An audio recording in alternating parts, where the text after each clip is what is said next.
siempre, la rusófona o la francófona, emplea diferentes conceptos para considerarlo mixto, ¿no? En principio, mixto pues sí podría ser una pareja formada entre alguien socializado en un ambiente urbano y alguien en un ambiente rural, entre diferentes etnias, diferentes religiones.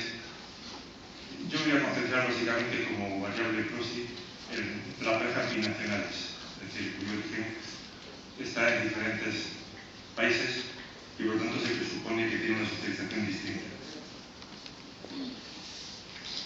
Bien. Debo intentar sintetizar todo esto en 15 minutos, luego si me atropello me recogen y me llevan a la OCI. Bien, ¿cómo se llega a este tema, ¿no? A las parejas mixtas? Bien, el fenómeno de las parejas mixtas es un fenómeno especialmente dinámico, porque de lo que se está considerando en las transformaciones que sufren los individuos, por supuesto a lo largo de su vida, pero especialmente debido al contacto de proximidad con otro estilo cultural, otro conjunto de valores, otra forma de ver la vida. Porque la pareja mixta reúne una serie de características que veremos rápidamente, le da un carácter muy especial. Se puede hablar de cómo viven los franceses que han emigrado a España y viven como residentes, pero siempre los contactos son más epidémicos, más sociales. Sin embargo, la pareja mixta es un contacto de intimidad, lo cual supone una situación muy especial de lo que se refiere al encuentro entre diferentes valores. Si me permiten, voy a utilizar una metáfora con respecto a estas transformaciones individuales que se pueden experimentar, ¿no? Esta idea está de la oruga mariposa, es decir, la idea de que una persona puede cambiar radicalmente. Es la idea que está detrás de la reinserción, es que una persona, después de una punición que consigue insertarse, se supone que se ha transformado en su vida de tal forma que la ve de forma distinta, de modo distinto. Está la metáfora de la bola de nieve, es decir, conforme uno entra en contacto con otras realidades, se va impregnando y creciendo de tal forma que uno llega a ser lo que era el origen más el entorno que ha absorbido. Y está la otra metáfora de transformación que sin carácter peyorativo toma la idea de la serpiente. Es decir, la serpiente cambia de piel. Lo que sea está dentro de la piel, pero esa piel la puede abandonar y adoptar a su manera. Es otra forma de cambio, de transformación individual. Vamos a considerar el tema de las transformaciones que puedan, o ese encuentro que es la pareja mixta, desde las tres perspectivas, ¿no? La mariposa, la bola de nieve o la serpiente. Es un tipo de investigación que exige lo cualitativo y lo cuantitativo, las dos cosas. Una sin la otra no tiene sentido. Son números sin sentido, sin significado o significado sin números. Las dos cosas por separado nunca te dan una imagen de la realidad, que en el fondo lo que estamos buscando. Y saltando, evidentemente esto es una cuestión de ciencias sociales, es decir, la discriminación por disciplinas es una cuestión de poder académico, de organización, es decir, antes para acceder a un tipo de área había que decir que lo tuyo era único tuyo, no era de los demás y se diferenciaba de todos los demás. Por eso está claro que es una falacia, es decir, todos hacemos antropología, hacemos sociología, hacemos psicología, es decir, porque todos lo necesitamos. En definitiva, es ciencia social lo que hacemos. Hace falta cambiar el enfoque de lo macro a lo micro, del concepto de interacción a la relación personal y de la idea de grupo social a grupo primario. La idea del grupo primario es un grupo que tiene unas características muy especiales, es lo que da forma a lo que somos. Rápidamente distinguiendo entre dos procesos, uno es socialización y otro es aculturación. Socialización es el que experimentamos cuando somos pequeños, es decir, y pequeñas. En la familia en la que creces, poco a poco, se va incorporando valores y formas de ver el mundo que son lo que construyen de alguna forma la base de lo que eres. Es decir, se construye hacia arriba. La aculturación es la que experimentamos cuando nos vamos a vivir a Alemania, nos vamos a vivir a Argentina, nos vamos a vivir a otro sitio. Y sobre esa base que tenemos socializada de origen, se construyen, se incorporan, se añaden nuevas formas de ver el mundo, nuevos valores, etc. Estamos hablando, por lo tanto, de personas socializadas en nacionalidades o culturas diferentes que entran en un contacto íntimo y que, por lo tanto, entra en una segunda fase de aculturación, al principio de modificación de cómo son o lo que son, dentro de esos tres patrones que habíamos hablado literariamente: mariposa, serpiente o bola de nieve. ¿Qué es lo intercultural, que está tan en crisis en tantos sitios? Es un espacio especial, no todo es intercultural. Desde el punto de vista de lo intercultural, de la investigación y los estudios sobre lo intercultural, existen al menos 4 dimensiones. Literalmente eran 3, se añade una cuarta, que es fundamental, que es la necesidad de afecto con respecto a otra cultura, de conocimiento de cómo es, qué le importa, de habilidades, se necesita conocer qué es lo correcto e incorrecto desde otro punto de vista, y por supuesto el reconocimiento. Es decir, hay que reconocer que el otro existe, que su cultura, sus valores, la forma de ver el mundo tiene un peso propio, y en eso que en la época de hace ya tiempo se llama interlocutor válido, reconocer en el otro un interlocutor válido aunque pertenezca a una cultura diferente, aunque esté alejado de lo que uno cree que es lo correcto. Todo esto va apoyado sobre 2 conceptos que la psicología cognitiva, como saben, estudia cómo incorporamos la información, da igual que sea el periódico, que sea la televisión, que sea el entorno que nos rodea. Son 2 procedimientos distintos, la acomodación y la asimilación. La idea de bola de nieve, que está vinculada a la idea realmente intercultural, es la idea de acomodar, cómo transformamos nuestros sistemas cognitivos conforme te llega la información. La noción de serpiente es la contraria, es decir, ¿de qué forma? La nueva información la transformamos para que encaje en nuestra forma de ver el mundo. En el estudio, porque todo esto lleva 2 estudios, uno cualitativo, financiado por el Ministerio, y otro cuantitativo por la Unión Europea. En el estudio cualitativo, que se hicieron, como veremos, a la pareja y a los hijos cuando vio segunda generación, lo que más sorprendía era de qué forma tan distinta vivía cada miembro de la pareja en que vivía. Es decir, no vivían la misma pareja. Cuando te hablaban sobre su vida, como pensaban que era el otro, lo que al otro le importaba, lo que el otro... Y la gran mayoría de las parejas no eran la misma pareja, es decir, vivían realidades totalmente opuestas. Allí donde alguien veía felicidad, la otra persona se reconocía como muy infeliz. Incluso viceversa, gente que creía que su pareja llegaba a ser infeliz en algunas circunstancias y no era correcto. Es decir, no era una percepción de la realidad, ¿no? Entonces, eso es una de las primeras cosas que chocan. De qué forma, incluso siendo una pareja, un grupo primario, un contacto en la actividad, se viven de formas tan radicalmente distintas en ocasiones que no hablan de la misma realidad.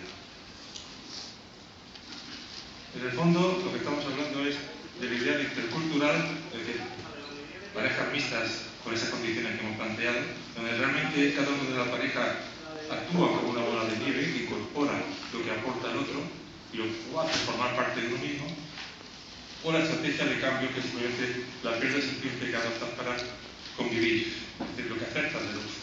Porque como veremos rápidamente, al final es una cuestión de poder, todo es una cuestión de poder.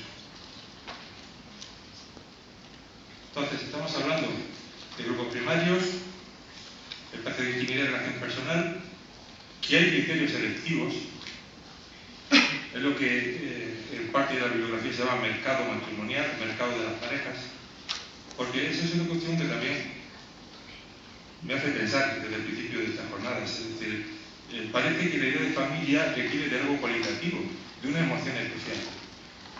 Pero lo ha comentado que cuando casa gente, entiende que se casa porque hay un compromiso de amor.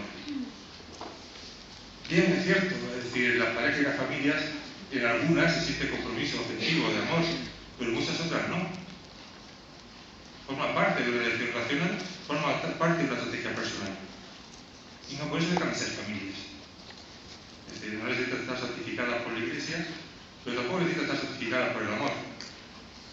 En términos prácticos, es decir, no es teorizando, sino simplemente en base a la experiencia que hemos desarrollado. ¿Sí? El diseño de investigación, y antes de que me lo digan, se lo digo yo, se limita a parejas heterosexuales, hombre y mujer, por cuestiones de coste y de tiempo. Es decir, incrementar el campo significaba una dedicación, tiempo y coste que no podíamos asumir. Ya de por sí, la combinación entre género, hijos y clase social o estatus te da un perfil, te da 16 perfiles de la parte que eran complicados de manejar. De ese cualitativo, y corroborando parte de la bibliografía existente, Lo que planteamos son como dos dimensiones fundamentales o básicas o latentes que estarían de alguna forma coordinando cómo evoluciona la vida de una pareja mixta, sobre todo cuando llega ese efecto, ese momento cumbre que es cuando tienen hijos, en el caso de que los tengan. Y lo que planteamos aquí es que los cualitativos es el esquema conceptual, es decir, debajo de esas dimensiones no son unidimensionales, sino que subyace otras dimensiones que son relevantes. Como dice un compañero, te voy a poner la manta, que en realidad es una catástrofe en cúspide, y es un modelo de discontinuidad con dos factores de control y una dependencia. No son tipologías, sino que son realmente en continuidad, y sobre la base de los criterios selectivos, es decir, ¿por qué se forma la pareja? Sobre la igualdad o sobre la diferencia. Y sobre la base de eso que hablábamos del respeto o reconocimiento de la otra cultura, es lo que da, de alguna forma, un sistema o un modelo que permite tipificar y conocer de alguna forma las trayectorias posibles que pueden seguir. Y también definir de alguna forma lo que son. Como todo modelo, vale mientras vale y cuando no vale se tira. Lo traigo porque aún vale, pero no quiere decir que mañana siga valiendo. En estos esquemas el problema surge cuando, y eso está en todas las investigaciones sobre el tema, cuando nace el hijo o la hija. ¿Por qué? Sobre todo cuando hay una diferencia cultural fuerte en términos religiosos. La religión tiene una cierta peculiaridad que ya se hablaba cuando se hablaba de etiquetas. Es decir, desde un punto de vista ético o ético, desde cómo se vive desde dentro o de cómo se ve desde fuera, hay ciertas características religiosas que solamente se justifican por la necesidad de dar emblema de pertenencia a un grupo, sea los ayunos del Ramadán, sea determinado tipo de hábitos. Su justificación última es decir, yo soy de este grupo, esa persona me pertenece como grupo. Cuando en una pareja mixta existen marcas fuertes de este tipo, aunque hayan estado latentes durante mucho tiempo, es en el caso de la segunda generación, es el caso de los hijos e hijas, cuando brota con toda fuerza. Cuando realmente existe esa pelea por la pertenencia. ¿Cuál va a ser la religión final? La dependencia. Y eso es cuando ya la gente, aquello que parecía latente o que no tenía importancia, de repente aflora y se convierte en algo realmente importante.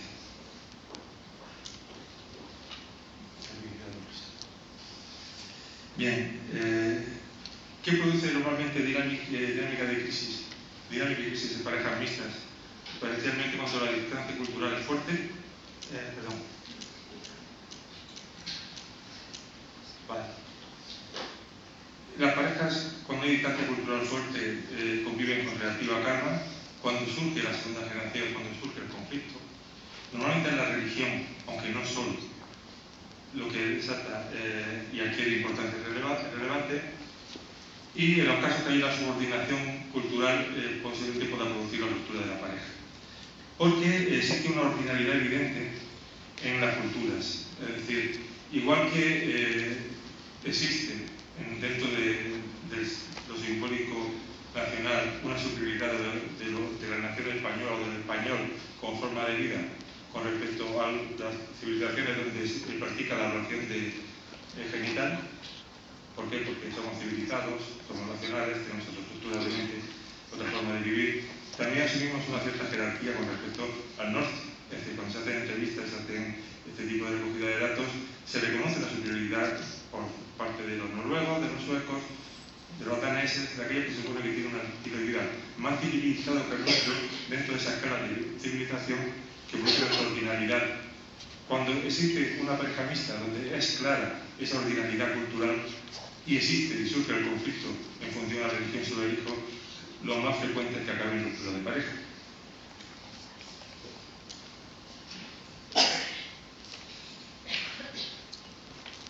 Vale, números.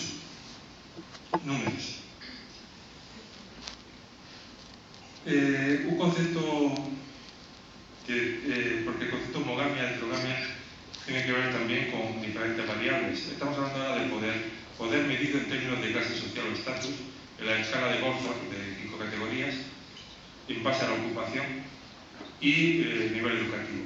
Entonces, la cuestión es, ¿existe homogamia o heterogamia en las parejas? Es decir, ¿quién se casa con alguien de mayor estatus? o con alguien de menor estatus. Y estamos hablando, al hablar de parejas mixtas, de migrantes entre estos países, a saber, Gran Bretaña, Alemania, Francia, España, Italia, Grecia, Rumanía y Polonia. Migrantes de todos estos países en los otros países, ¿de acuerdo? Como es característico de todos los estudios, la homogamia es mayor entre las parejas de nacionales o entre las parejas formadas por migrantes que emigran los dos a la vez. Y la heterogamia es muchísimo mayor en las parejas que se forman entre el migrante y el nacional, el nativo o la nativa.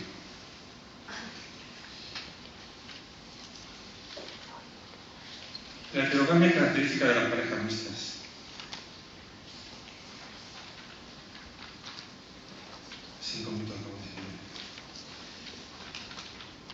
¿Cómo se casan el norte con el sur y el sur y este con el norte? En esta situación, España, no en el caso de este tipo de pareja, pero sí en el caso de lesbianas homosexuales, tiene un comportamiento diferenciado de lo que es Italia o Grecia.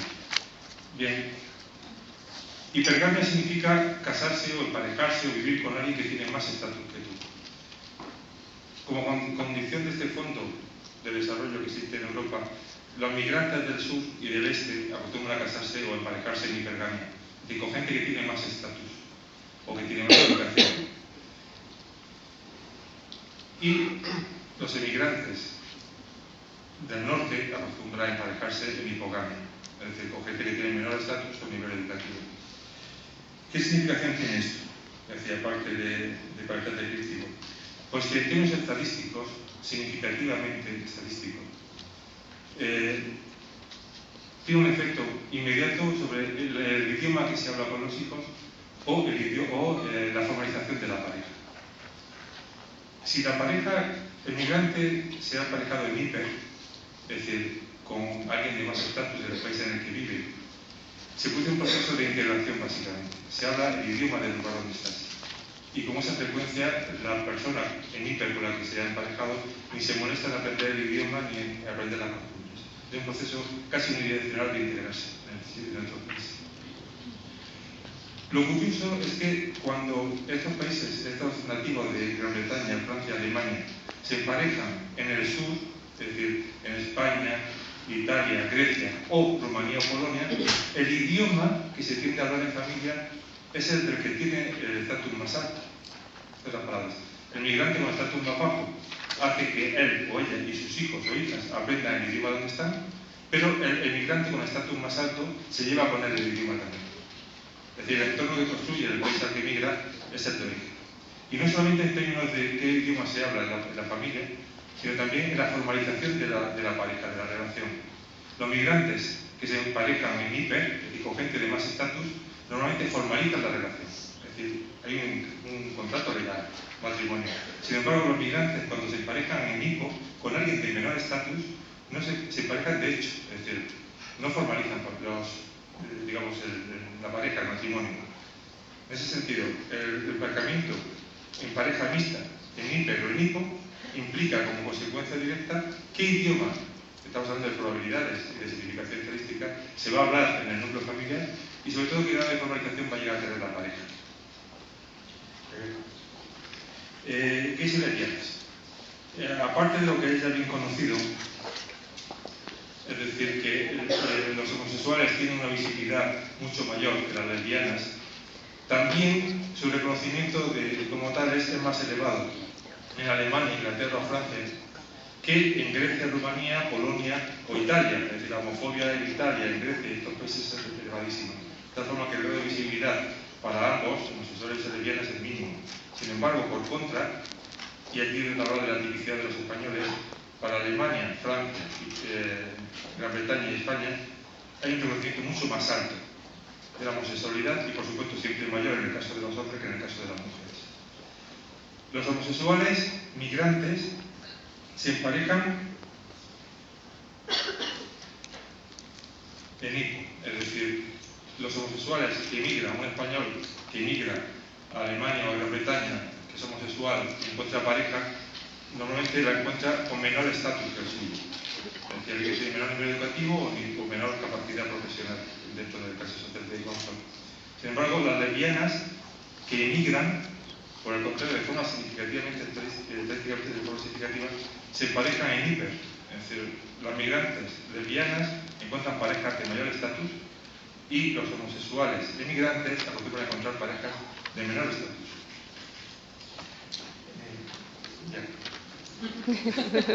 Al final, lo que quería decir es que,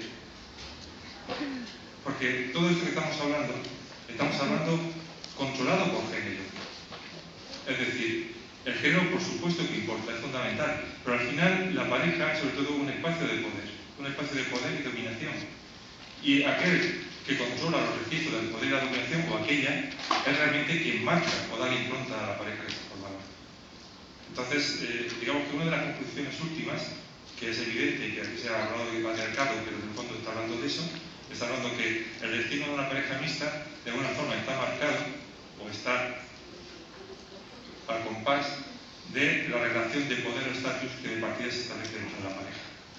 Había muchas más cosas, pero yo creo que proceder.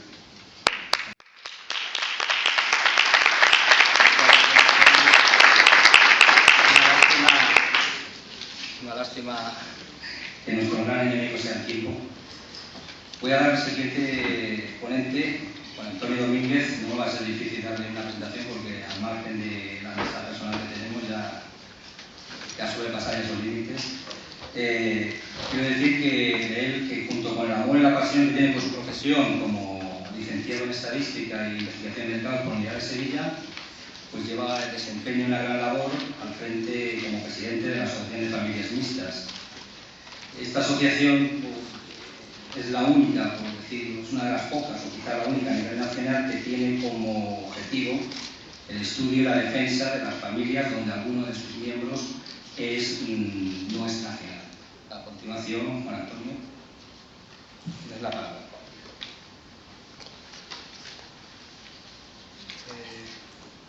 Perdón, un segundo. Nada más deciros que luego al final, si hay tiempo, vamos a hacer un turno de nuevos y preguntas, ¿vale? Hola, buenas tardes. Muchas gracias a todos los presentes por estar aquí. Agradezco a UNAF que nos haya invitado y pediros muchísimas disculpas a todos ustedes por lo rápido que estamos hablando, tanto Antonio Laminos como yo, ya que, bueno, esta mañana se nos acumulando el tiempo, no tengo tiempo, las mesas que vienen después, uno de los ponentes tiene que coger un avión, entonces tenemos que compactar 45 minutos en 20, eso es muy complicado. Yo iba a hablar de dos cuestiones. Una, el movimiento asociativo de parejas mixtas y otra sobre datos estadísticos y una comparación sobre las disoluciones matrimoniales de parejas mixtas en comparación con las parejas no nacionales.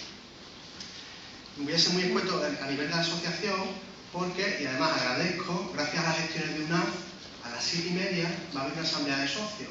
Pero dado que hay un espacio reducido, se convierte en la asamblea de socios e informativa para todo el mundo que tenga interés en conocer un poco más el movimiento asociativo de parejas mixtas. Será a las 7:30 en la quinta planta donde se están haciendo los talleres, en la sala emotiva. Entonces, de la Asociación de Parejas Mixtas de España, es una asociación muy joven, realmente en pañales, que nació en el año 2008, motivo de la discriminación que sufrieron las madres extranjeras casadas con españoles frente al resto de formatos familiares, de cualquier otro tipo de formatos familiares. En el sentido de que los bebés que nacían de este formato, de mujer extranjera y hombre español, tenían menos probabilidad de acceso a la prestación del cheque de bebé porque estaba todo enfocado a la maternidad y no al bebé. Entonces, si la madre no cumple los requisitos, el bebé de un hogar multicultural español se quedaba sin ayuda. La asociación pues, se constituyó en el año 2009 detectando que por primera vez en España se vieron muchos tipos de familias afectadas por muchos problemas, siendo familias muy distintas y de muchísimas nacionalidades. Es decir, que hasta entonces pues, se han constituido asociaciones a lo mejor binacionales parejas hispano-portuguesas, parejas hispano-belgas, parejas hispano-brasileñas, que además son asociaciones un poco más motivadas de forma cultural para vivir en felicidad sus proyectos de vida y tal, y disfrutar pues, de actividades socioculturales. Pero asociaciones reivindicativas motivadas por la ley de extranjería, que hace que las parejas internacionales en España tengan unos accesos más limitados a muchos recursos que otras formas familiares, pues hizo que naciera la asociación. El problema, por ejemplo, relativo a la extranjería, hay que distinguir las parejas de nacionales casados con extranjeros, si los extranjeros son de residencia comunitaria o no. Pero, por ejemplo, los que no tienen residencia comunitaria, pues tienen problemas relativos a que por ejemplo,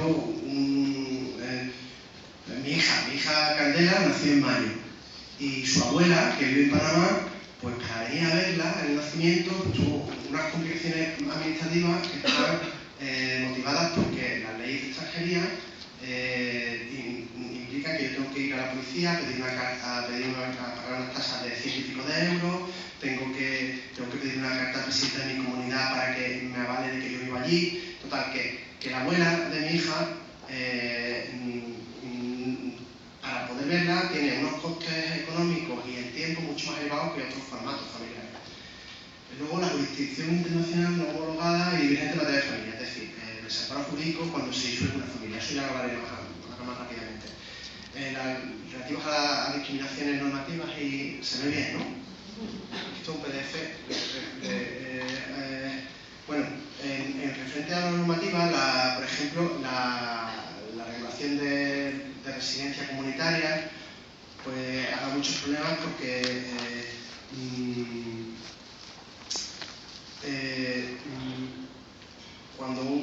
en este caso sí hay distinción entre extranjero no comunitario y extranjero comunitario casado con español o española,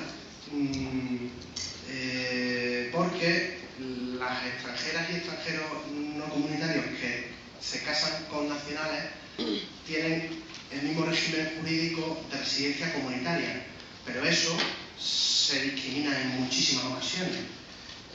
Por ejemplo, los ciudadanos insulares que tienen descuentos para viajar a la península, pues imaginaros, de una canaria casada con un venezolano, con 3 hijos, van a coger el avión y dicen, pues uno paga tanto, otro paga tanto, otro paga tanto, porque no tienen los descuentos dentro de la misma unidad familiar cuando la regulación debería de darle esos derechos. De hecho, se los da. Lo que pasa es que ahí hay un problema de desinformación de los técnicos. Es decir, por ejemplo, aquí yo creo que hay muchos técnicos de ayuntamientos, de comunidad autónoma y tal, y la formación en leyes de extranjería para salvaguardar los derechos de todos los extranjeros con una multitud de condiciones de residencia en las que están aquí en España, pues ellos realmente no tienen una buena formación.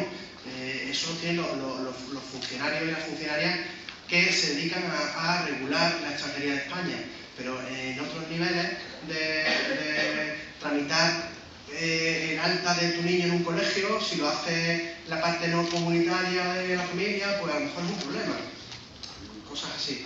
Relativos a la restricción a la vivienda. Si, por ejemplo, si un ayuntamiento o una comunidad tiene un servicio de promoción de vivienda pública que condiciona, por ejemplo, que en un caso real limita el acceso de la vivienda pública a los extranjeros, por ejemplo, diciendo el régimen de vivienda pública para los nacionales se puede optar a propiedad y a alquiler, pero a los extranjeros solo en alquiler. Eso jurídicamente se podría estructurar, pero si, por ejemplo, una española o español se casa en bienes gananciales con un extranjero, pues jurídicamente en bienes gananciales no puede acceder ya a la vivienda en protección oficial en régimen de propiedad, sino está limitado solo al alquiler. Es decir, muchos problemas. Y luego, pues aquí hay casos, me lo voy a saltar. Luego, a nivel privado también, si bien los funcionarios que no se dedican a regular precisamente en la extranjería, imaginaros en las empresas privadas el desconocimiento de las personas que, por ejemplo, si tienen estratificado que una persona extranjera tiene un perfil mucho más complicado a la hora de ofrecerle un producto, entonces lo tiene vetado ese producto. Pues hay casos, y a mí me da sociedad que dice, a ver, he pedido un contrato de autónoma como Vodafone, y como yo soy autónoma en régimen extranjero, pues me lo han denegado. Ha ido con un DNI español y ha obtenido ese mismo producto, ¿no? O un caso muy sangrante que hubo de un ciudadano catalán con su pareja mexicana, con un niño y ella embarazada, fueron a hacer un vuelo de Girona a Granada un fin de semana por una compañía que tiene sede en Irlanda y le negaron el embarque porque ella no iba con el pasaporte. Al ser de México, la compañía decía que tenía que ir con pasaporte, pero con la ley en la mano, ella como residente en régimen comunitario podía viajar con su permiso de residencia en régimen comunitario. Pues no viajaron, se quedaron en el aeropuerto y bueno, luego ganaron el juicio, pero ya nadie les reparó ese fin de semana. Entonces, hay muchos casos que bueno, no, estoy un poquito agobiado porque hay que compactar.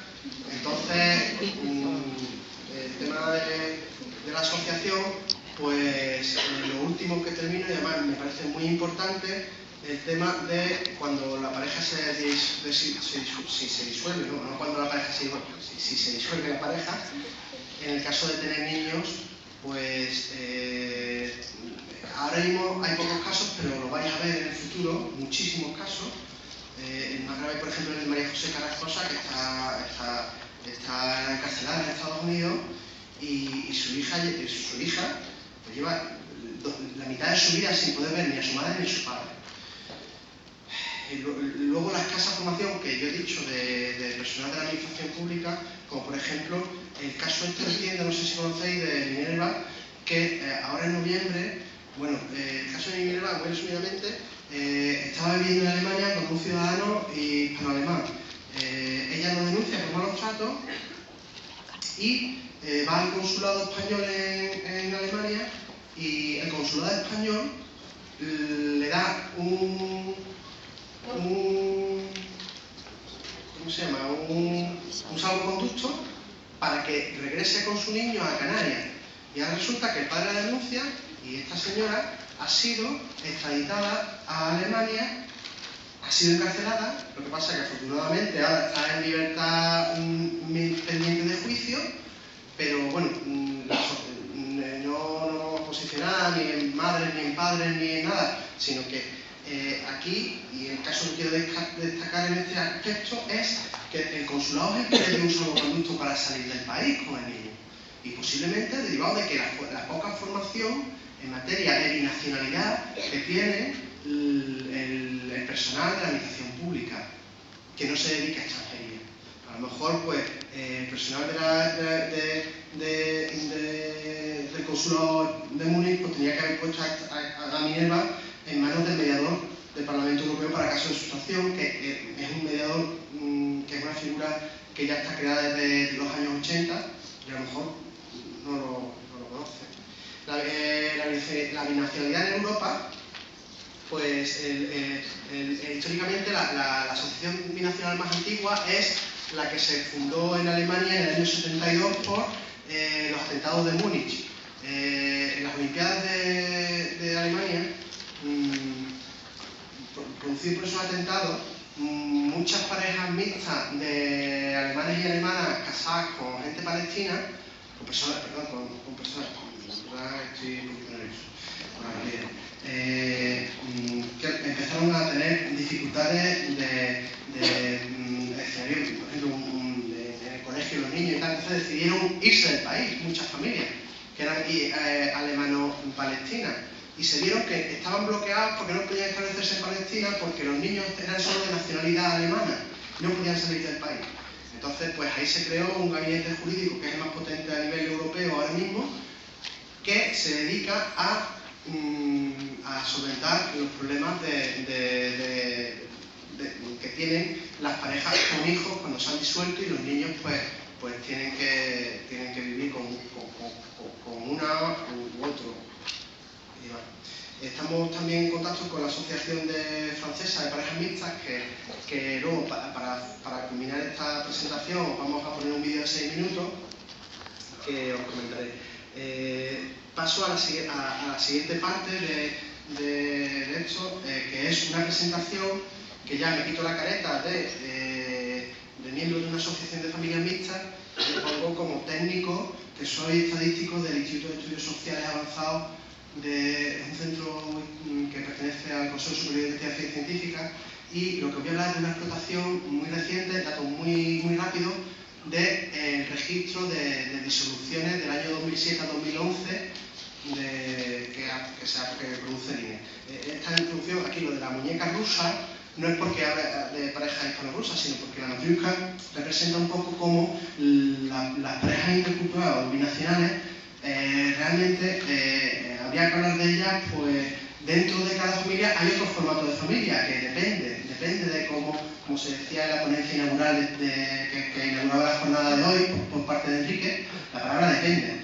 Nosotros, como modelos de familias binacionales, dentro, pues en las mismas proporciones, pues hay parejas heterosexuales, parejas LTGB, parejas reconstituidas, es decir, que no podemos hablar de parejas binacionales como un concepto aparte, sino que dentro que tienen un denominador común, que es la doble jurisdicción, pues dentro de este formato familiar hay los distintos formatos familiares que se están hablando por aquí. Y luego la nacionalidad, este gráfico así muy eso, que es de unos investigadores que en 2005, que no depende solo de la nacionalidad, sino de componentes culturales que pueden estar más o menos fuentes principales. Todo aquel que quiera estudiar el fenómeno sobre la binacionalidad, pues en España puede acceder a partir de los microdatos de matrimonios y nacimientos del INE, la relación de residentes por nacionalidades, el censo de población y vivienda, que en el 2011, pues bueno, mañana viernes hace una avanzadilla de resultados, pero realmente los datos importantes y que os van a interesar vendrán el año que viene. Mañana vendrán notas de prensa y poco más. Pero bueno, el problema es que el censo no es un censo, es una muestra, ¿sabes? Eso va a dificultar mucho las investigaciones de este tipo de colectivos un poco más conocidos. Y la Secretaría de Inmigración, que es otra fuente de datos muy importante. La Universidad de España, UNAP organizó un congreso, un seminario en Málaga a principios de año, y entonces los datos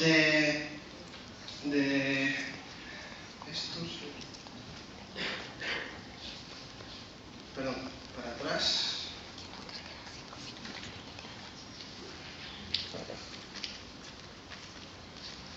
Aquí, estos datos de aquí, todos estos, se expusieron en Málaga, matrimonio, uniones de hecho, nacionalidad. Hay un documento que está aquí que desarrolla bastante bien toda esta información.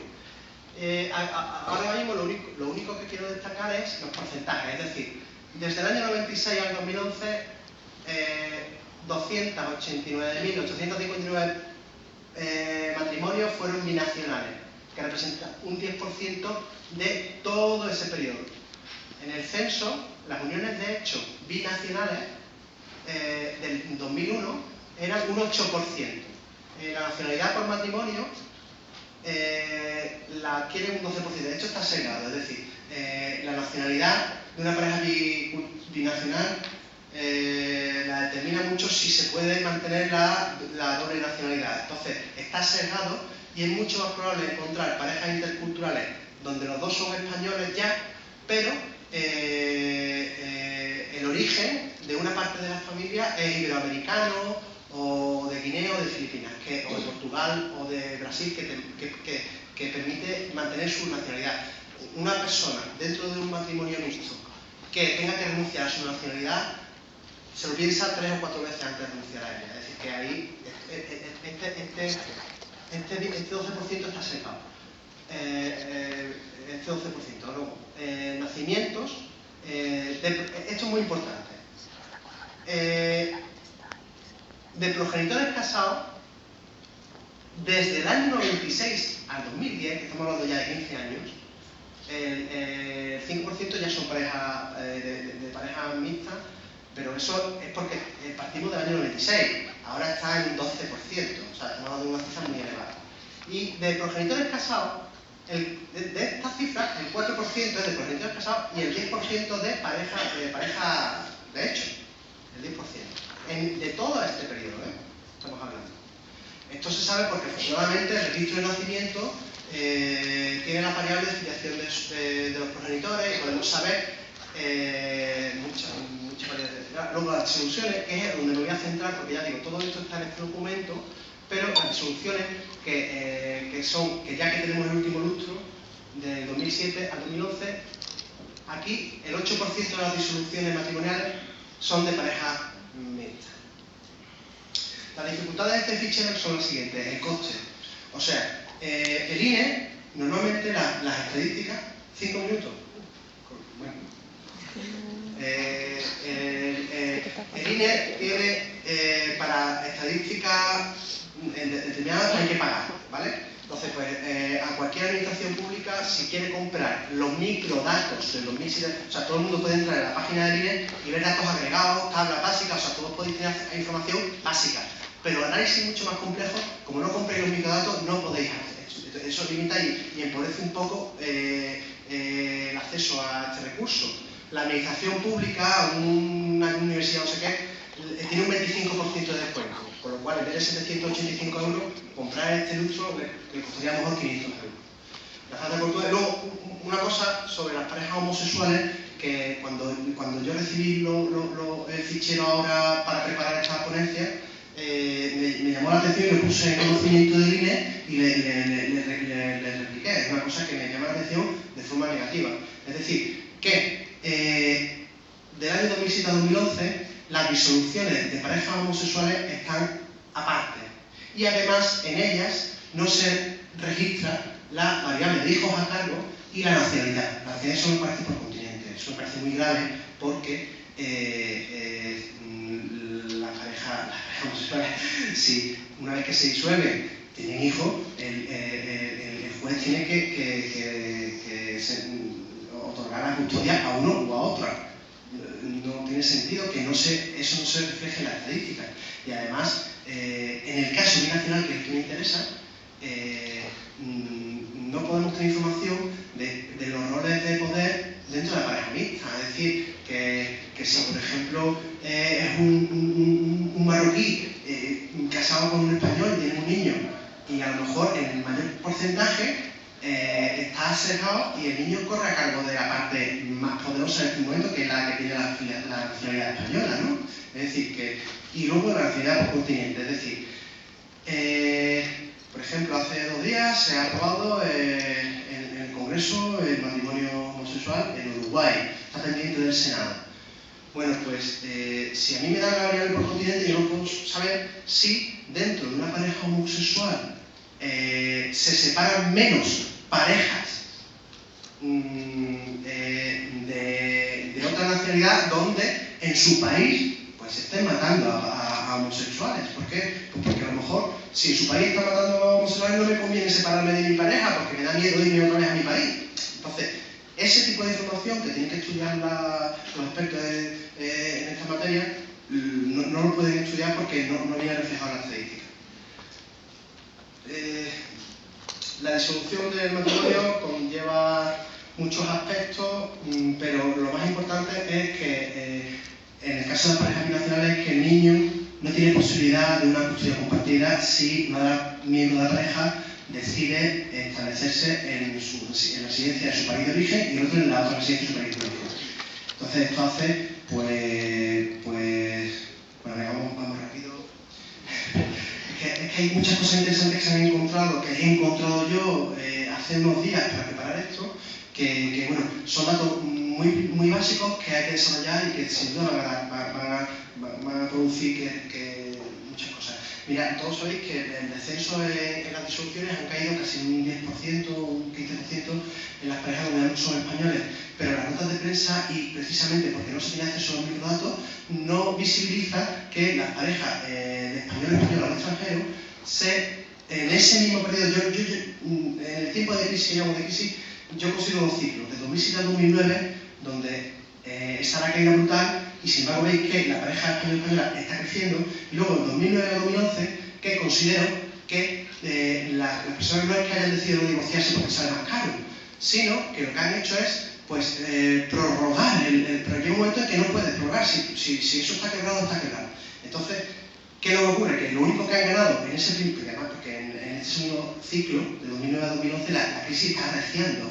Entonces, no tiene lógica que baje en el primer ciclo y ahora no baje, ¿no? Si está arreciando la crisis. Entonces, lo único que ha ocurrido es que la pendiente es más pequeña. ¿Por qué? Porque lo único que se ha ganado con esto es que se ha ganado un periodo de reflexión. Entonces, a lo mejor, eso tendrá que estudiar al respecto, el periodo de reflexión puede ser positivo para solucionar los conflictos. Y por eso la pendiente es menos consciente. En el caso de las parejas binacionales, la pendiente es mucho más alta, que tiene lógica con un comportamiento totalmente distinto. Puede ser, como apuntaba un miembro de la asociación, Santiago, que en las parejas mixtas, por ejemplo, en tiempos de crisis puede existir un fenómeno de migración a donde es la pareja de origen, en países emergentes. Ahora hay mucho más trabajo en México, en Brasil, en Rusia. Entonces, ¿qué es lo que ocurre? Si la pareja española casada con brasileña dice, bueno, mira, aquí esto está en crisis, que nos vamos a vivir a Brasil. Dice, no, yo no me voy aquí. Pues entonces el conflicto está servido, ¿no? Entonces, estos son fenómenos que hay que estudiar ahora. La duración del matrimonio. El matrimonio de dos españoles parece que entra en conflicto cuando tienen niños. Eso no sucede en las parejas binacionales. Los conflictos son otros. Bueno, vamos mal, ¿no? Venga, pues mira, esto es muy interesante. Como a las 7:30 va a haber una asamblea en la quinta planta. Yo, aparte de cuestiones de la asociación, quien esté interesado incluso se hablará de esto. Solo 6 minutos para un vídeo que van a colocar. Lo colgamos en la web. No hay tiempo. 6 minutos. No hay tiempo. Se va una vez. Bueno, pues dejamos esos 6 minutos para el final de esta jornada. Eso es. Que es en relación a la Declaración de Derechos Humanos, la Asociación Francesa hizo la Declaración de Derechos de Amor. La Asociación Francesa se llama Amor en el Marco Público. Entonces, es una secuencia de 6 minutos donde cada tipo de familia, pareja heterosexual y homosexual, hace una declaración en el contexto de la intercultural, y es muy bonito, que muchas gracias.